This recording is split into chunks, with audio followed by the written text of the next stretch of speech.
पंडित जी, ये क्या खा रहे हो आप? चिकन? छी छी छी, ये पंडित हर साल हमारे यहाँ पे श्राद्ध खाने आता है और यहाँ पे चिकन खा रहा है। अरे हमारे यहाँ ही नहीं, सोसाइटी के हर घर में यही जाते थे और हम कल के लिए भी इनको ही निमंत्रण देने के लिए आए थे कि हमारे घर पे श्राद्ध है, आ जाना। और तुम यहाँ पे बैठ के ये चिकन खा रहे हो, बनागा तुम्हें? देखिए, आप जो सोच रहे हैं वैसा कुछ भी नहीं है। आप ड्रामा करना बंद करिए पंडित जी। मैं ना भैया इनकी वीडियो बना लेता हूँ और सारे सोसाइटी के लोगों को भेज दूंगा कि इनको निमंत्रण ना दें, क्योंकि ये तो चिकन खाते हैं। बिल्कुल सही कह रहा है प्रेम, तू पूरी वीडियो बना। अरे क्यों छुपा रहे हो? अभी भी तो बड़ी चाप से खा रहे थे ना। देखिए, आप गलत समझ रहे हैं। अरे मैं कुछ गलत नहीं समझ रहा हूँ। गलत तो अभी तक हम लोग समझ रहे थे कि तुम्हें अपने घरों पे बुलाते थे अपने पूर्वजों का श्राद्ध खिलाने के लिए, और तुम यहाँ पे ये सब कर रहे हो।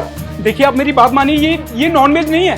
अरे तुम ये झूठ बोलना ना बंद करो। नॉनवेज तुम हमारे सामने खा रहे हो, जब हमने देख लिया तो झूठ बोल रहे हो। अब क्या हम इसे खा के देखेंगे है नहीं, और तुम कुछ भी बोल दोगे और हम तुम्हारी बात मान लेंगे? ऐसा बिल्कुल नहीं होगा। ये वीडियो आज ही मैं सबको सेंड करूंगा, समझ में आया तुम्हें? कम से कम ये जो माला पहना हुआ है इसकी तो मर्यादा रख लेता। रुद्राक्ष की माला पहन के तू चिकन खा रहा है, चिकन का सेवन कर रहा है। अरे मैं ऐसा कुछ भी नहीं कर रहा। आप लोग गलत समझ रहे, मेरी बात क्यों नहीं मान रहे?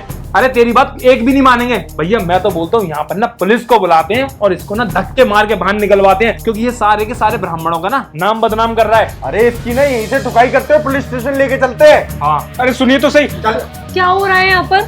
क्यों इतना शोर हो रहा है? किस बात की चिल्लम चिल्ली हो रही है? ओ, तुम तो कुछ बोलो ही मत। तुम तो हमारी सोसाइटी के मंदिर को संभालती हो ना। अब सब समझ में आ रहा है किस तरीके से हमारे सोसाइटी के मंदिर को संभालती होंगी। बस घंटी लोटे हिलाती रहती हो और वहाँ पे भी तुम ऐसे ही बैठ के चिकन खाती रहती होंगी। चिकन? चिकन कौन खाता है? ये क्या है? ये तुम्हें भी नहीं लगेगा चिकन, क्योंकि तुम लोग तो इसका सेवन ही करते हो, तो तुम्हें थोड़ी लगेगा ये। क्या हो गया है आपको भैया? सोया चाप है ये, सोया चाप, और बाजार का भी नहीं है। मैंने घर पे बनाया है अपने हाथ से, क्योंकि भैया की ना अभी कुछ दिन पहले रिपोर्ट्स आई थी। वो कुछ टाइम से ना उनकी तबीयत ठीक नहीं चल रही थी, तो हमने डॉक्टर के पास में इनका फुल बॉडी चेकअप कराया था।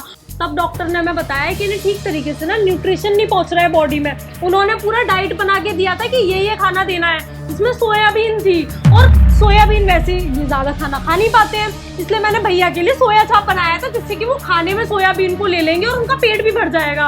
और आप लोग हमारे घर में आके पता नहीं किस तरीके से उनके ऊपर चिल्ला रहे हैं। अरे प्रेम, पता ही हमें गुमराह कर रही है। अब इसका भाई पकड़ा गया है ना, और इसकी चोरी पकड़ी गई है, तो इन लोगों को ना डर लग रहा है कि हम लोग इन्हें अपने घरों पे नहीं बुलाएंगे और इससे मंदिर छिन जाएगा, इसलिए ये हमें ड्रामे करके दिखा रही है। ये सोया चाप है। हाँ, आपको मेरी बात पे भरोसा नहीं है ना? एक नहीं, कई प्रूफ दूंगी मैं आपको इस बात के। पहली चीज, ये सोया चाप मैंने उसी किचन में बनाया है, और कच्चा सोयाबीन भी अभी भी वहीं पर रखा हुआ है, वो मैं आपको दिखा दूंगी। जो मैंने फोन में से रेसिपी निकाल के उसे बनाया था, उस रेसिपी को हिस्ट्री में दिखा दूंगी। इसके अलावा और कोई प्रूफ चाहिए आपको? एक काम करूंगी, हमारी सोसाइटी के बाहर जो किराने वाला है उस पे भी आपको ले चलूंगी, और वो आपको बताएगा कि मैं आज सुबह सुबह ही सोया चाप बनाने की सामग्री उससे लेकर आई थी।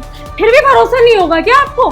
भैया मुझे लग रहा है ये ना बिल्कुल सही बोल रही हैं, क्योंकि सोया चाप भी ऐसा ही कुछ लगता है। हमें ना गलत फहमी हो गई और हमने पंडित जी को इतना भला बुरा बोल दिया। पंडित जी माफ कर देना, हमसे गलती हो गई। वो ना हमें गुस्सा आ गया था, तुम इस तरीके से सोया चाप खा रहे थे, हमें लगा कि तुम लेग पीस खा रहे हो। अब माफी मांगने से क्या फायदा है भैया? आपने यहाँ पर ये हरकत करके अपनी और उनकी दोनों की इज्जत गिरा दी। वैसे तो आप लोग बड़ी इज्जत करते रहते हैं, पंडित जी ये पंडित जी वो, आकर उनके पैर तक छूते हैं, और आज जब ये हरकत हुई है तो आपने भैया को 2 मिनट में सुना दिया, उनकी बात तक सुनना जरूरी नहीं समझा। अरे आप खुद बताओ कि आपके घर पे जो हर साल श्राद्ध खाने आता हो, उसको आप ऐसे ये सोया चाप खाते हुए देखोगे तो आपको भी तो गंदा ही लगेगा ना। हमें लगा कि लेग पीस खा रहे हैं। पंडित जी हमें माफ करना, हमसे गलती हो गई है। हम तो आपको कल के लिए निमंत्रण देने के लिए आए थे। ये निमंत्रण ना अपने पास रखिए, हमें नहीं आना आपके घर पे। और हाँ, एक बार भी आपने मेरी बात नहीं सुनी। तुम किस तरीके की इज्जत करते हो मेरी? चुपचाप से यहाँ से निकल जाओ। पंडित जी मेरे घर से निकल जाओ। चलिए।